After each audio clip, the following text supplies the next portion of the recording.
L'apôtre Jean écrit, si nous marchons dans la lumière comme il est lui-même dans la lumière, nous avons une communion mutuelle et le sang de Jésus-Christ nous purifie de tout péché. 1 Jean 1,7. Dieu est lumière et il n'y a pas de ténèbres en lui. Celui qui aime demeure dans la lumière et c'est ici la vie d'ascension, la vie cachée avec Christ en Dieu qu'enseigne l'apôtre.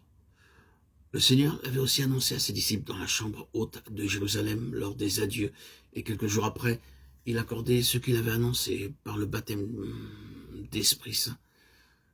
Cet influx du Saint-Esprit en l'esprit des apôtres les souleva hors de la vie psychique, au-dessus d'eux-mêmes, et les unit en esprit au Seigneur glorifié.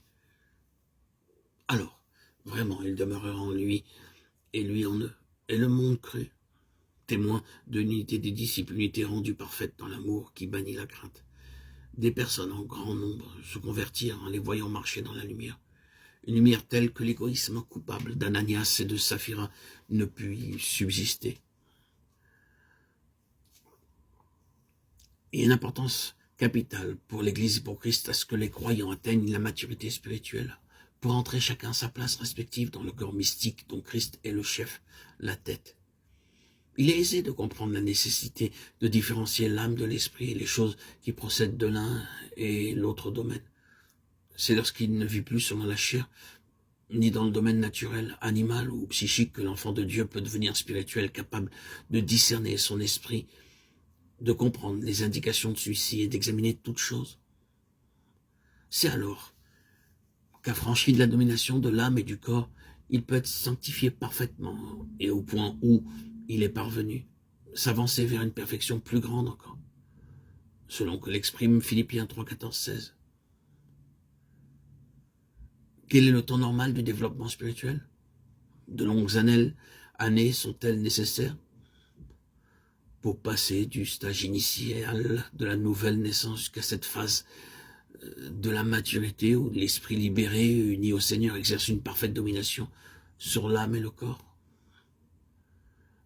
Nous ne pouvons rien préciser à ce sujet, mais toutefois, la façon dont l'apôtre s'exprime dans sa lettre aux Corinthiens et ce qu'écrit l'auteur de l'épître aux Hébreux implique le blâme à l'endroit de ceux qui sont attardés dans la période du premier âge. Ils sont encore charnels, dit l'apôtre. Ils ont encore besoin de lait parce qu'ils sont restés faibles spirituellement parlant, alors qu'ils devraient être passés maîtres et pouvoir guider d'autres âmes. Ces lignes prouvent que la première période peut durer plus ou moins longtemps. Il est probable que la mesure de vérité saisie, appropriée et la connaissance d'une part, le degré de consécration d'autre part, détermine sa durée.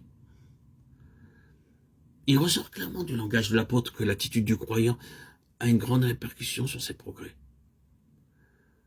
À ceux qu'il vient de reprendre à cause de leur négligence à écouter, de sorte qu'ils en sont encore aux éléments, il dit, laissant les premiers principes de la doctrine de Christ, tendons à la perfection. Hébreux 6, 1. Parole presque identique à celle qu'emploie l'apôtre dans sa lettre aux Philippiens, je cours vers le but. Il ne s'arrête pas.